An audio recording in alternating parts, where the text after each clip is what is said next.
Good afternoon. This is Mikhail Curl, the host of Monday Motivation, welcoming you to another episode. I hope to first wish everyone a happy belated Mother's Day. Who are mothers out there? I hope you had a wonderful day filled with all the fine things to celebrate how special you are, whether that's chocolate or wine or back rubs or whatever. Breakfast in bed from the kids. I hope you had a wonderful day. For this edition of Monday Motivation, I'm again joined by Pastor Kelsey Parker, who is the children's ministry pastor from King of Kings, Lisa Bouvet, who's a mental health counselor and a licensed therapist, and her husband, Michael Bouvet, who's a physical therapist. Again, I'm Mikhail Curl with Thrivent Financial and King of Kings. We thank you for being with us and hope that you get a nugget of inspiration or a wonderful tip to try for keeping your mind, body, and spirit up as we go during this time of pandemic. I'm sorry to say that Lisa Konzak is our nurse and nutritionist is unable to join us today.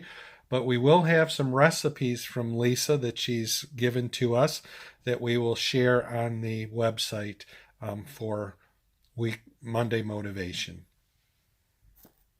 Your mind today. Well, today we're going to talk about serving. Sure. So we had our 4 themes. We took a break in the middle to talk about kids and spirituality, but we had to pray, lament, praise, and serve.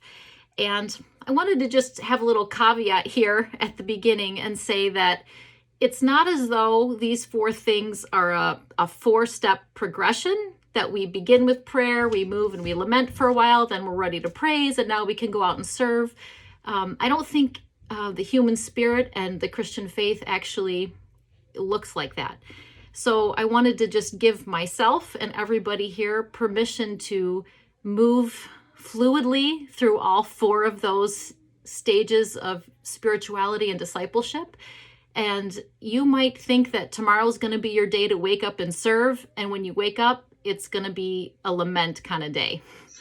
That's kind of what happened to our family yesterday. We thought, okay, it's Sunday, it's our praise day. We're going to have the kids at the table for Sunday school, Dave at the church, and 6:30 a.m., our day totally changed. So please give yourself permission to be wherever you need to be today and every day of the week in terms of these tips that I'm giving you. And since I kind of know the group that gathers for this, I'm going to try and give you a total plot twist on serving, because you are all servant leaders and you have the heart of caretakers and compassionate people. So I'm going to flip this on you a little bit. But the verse I wanted to share with you was from 1 Peter chapter 4, verse 10, which says, "Each of you should use whatever gift you have received to serve others as faithful stewards of God's grace in its various forms." So I want to just pull out that connection between serving and grace. And I want to sing a verse of a hymn that's one of my favorites. And at the end of this verse, you're going to catch the plot twist. So see if you're ready for it. Will you let me be your servant? Let me be as Christ to you. Pray that I may have the grace to let you be my servant too. Did you catch the plot twist? Will you let me be will you let me be your servant? But at the end, it's pray that I may have the grace to let you be my servant too. So I want to encourage everybody as sort of your homework for the week, because I know you're all serving the members of your household. I know you're serving your neighborhoods and your communities and your church family. What I want to encourage you to do is consider how you might need to be served during this time.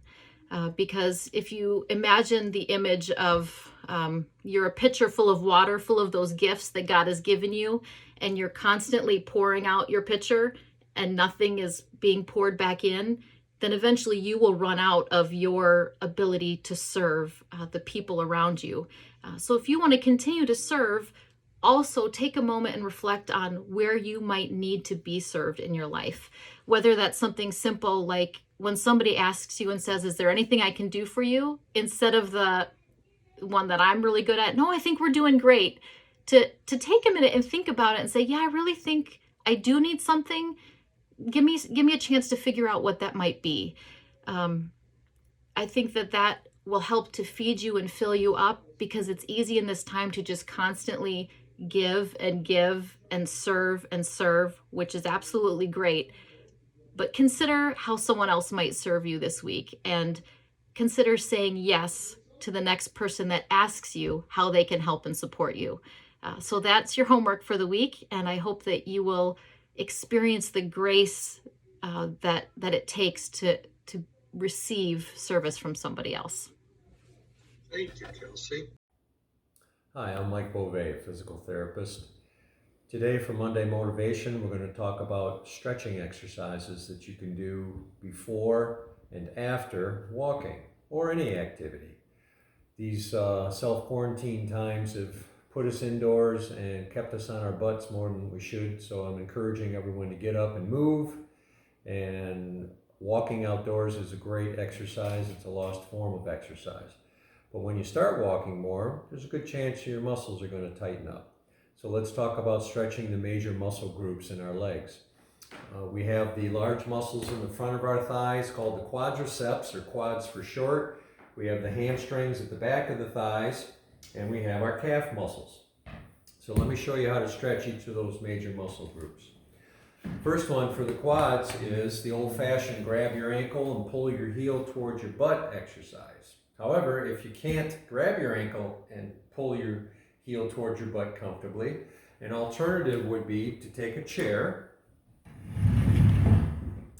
and put your toe or the toe of your shoe on the chair, be able to rest your hands on a countertop or a tabletop, and then just kind of slowly sit back towards your heel, okay, and try to feel a stretch in the front of your thigh.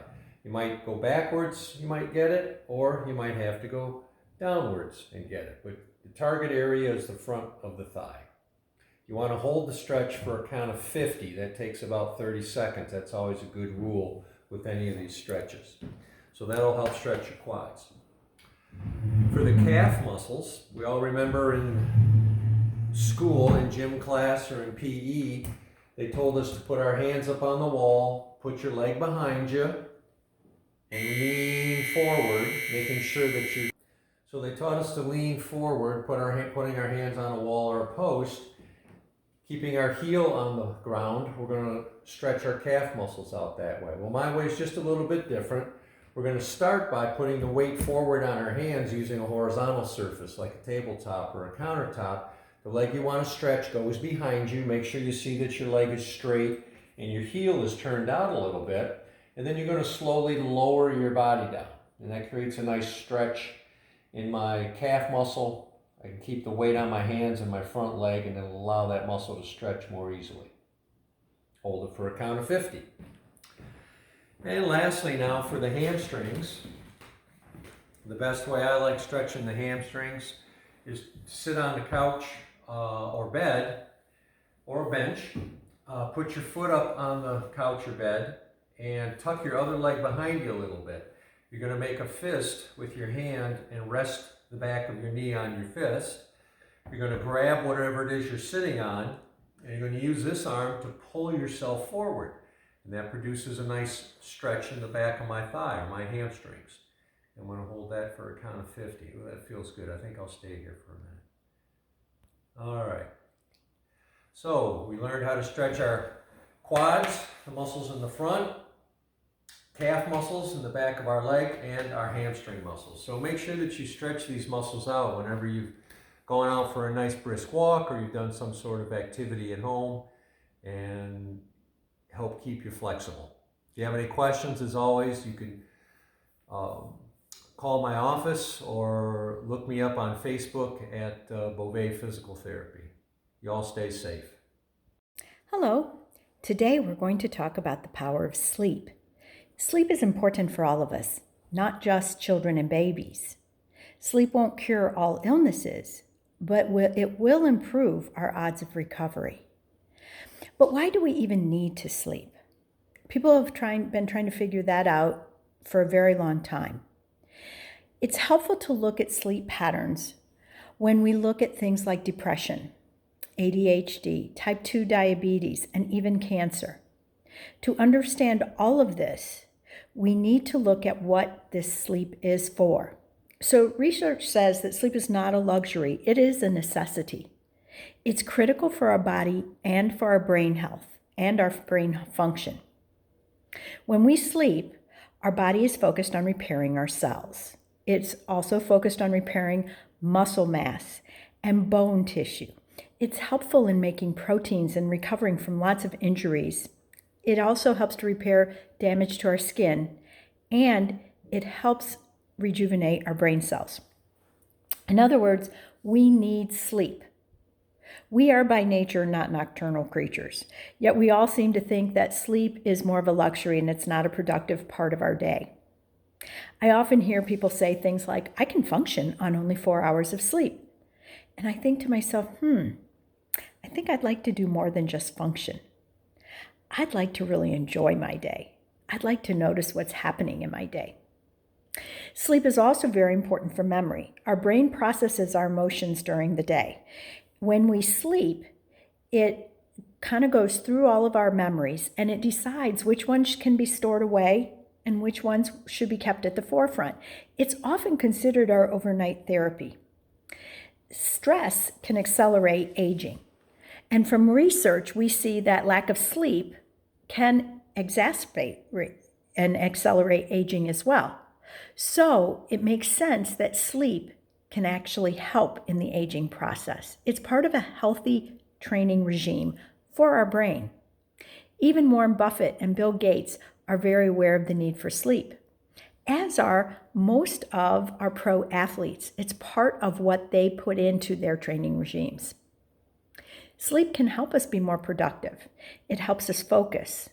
It is now thought that we need to evaluate sleep disorders before we make a diagnosis of ADHD or anxiety. It does not mean that there is no such thing as anxiety or ADHD. It just means we have to try and focus on the sleep as well as the other aspects of those two issues. There are definitely mental health aspects to look at when we look at sleep patterns. The side effects of not sleeping well are things like poor memory, lack of productivity, mood swings, even a poor immune system. Research shows that the lack of sleep can bring on dementia even at an earlier age than otherwise we might have. So how much sleep do we really need? Well, the recommended guidelines say that babies 4 to 11 months should have 12 to 15 hours of sleep. Toddlers, which would be 1 to 2 year olds, about 11 to 14 hours. Preschoolers, the 3 to 5 year olds, need 11 to 13 hours. And elementary schoolers, so 6 to 13, they need 9 to 11 hours. So do adults. Adults need, it's recommended 7 to 9 hours. So that's where we get the good old 8 hours of sleep a night. Now teens, which we're going to talk about 12 to 22 years, they need between 8 and 10 hours. They have a biological clock, however, that keeps them up late. So anybody who's raised teenagers is often confused and concerned about the fact that they like to stay up very late. And there are actually school districts that have started high school a little bit later and let the early elementary kids go earlier because they get their hours of sleep at an earlier time. Teens' biological clock keeps them up later, so that means they will awaken later. So their tiredness comes later at night, so even if they wanted to go to bed early, they probably can't go to sleep any earlier than a little bit later at night. So what are some things that I can do to get better sleep? Well, the first thing is one that nobody really likes to hear. No electronic devices at least 30 minutes before going to bed. This includes playing on our phones and definitely not watching television. You should not have a television in your bedroom. Nobody likes to hear that. oh, I can't fall asleep without the television. When in fact, what happens with these electronic devices is the light and other sorts of things lights up a certain area in our brain, and it makes it very difficult for our brain to turn off, and therefore we do not get the best sleep that we actually could use. It kind of frustrates our brain. Secondly, establish a specific bedtime routine. Try and do the same thing each evening. Wash your face, brush your teeth, etc. Change out of your clothes. Put on a comfy pair of pajamas or a special t-shirt. It doesn't matter, but just make sure it's not clothing that you would normally wear when you're awake. Often, a relaxing hot bath or a hot shower can signal the body that it's time for sleep, and this can be part of your bedtime regime also. But make sure you do that at least 30 minutes before going to bed as well, because your body needs time to cool off. So use candles, something to relax your body, but again, you want to make sure that you give your body a chance to cool off. Keep your bedroom dark and quiet. Close the blinds, get darkening curtains. It should also be kept cool. Again, it is suggested between 60 and 67 degrees is the recommended temperature. Avoid caffeine after 2 p.m. We try to avoid the afternoon slump. If you're like anyone else, we always try and avoid the afternoon slump and have a cup of tea or a special luxury cup of coffee. But it's really important that we avoid that after 2 p.m. Instead, get up, move your body, go for a walk. Any of those kinds of things will ward off that afternoon slump. Last but not least, we've talked about mindfulness and meditation. Those are two things that are critical for helping your body get to sleep. Stretching, doing mindfulness exercises and breathing before crawling into bed is beneficial. Make this part of your bedtime routine. A study was done on 2 groups. One was educational and the other used education and mindfulness. The group that received the mindfulness training saw the symptoms of their insomnia were greatly improved compared to the other group that was just educated regarding insomnia. These are just some basic issues or basic strategies that you can use in order to help your body get sleep. Sleep is important. It is productive. Let's not skimp on our sleep. Thank you for joining us today for another edition of Monday Motivation.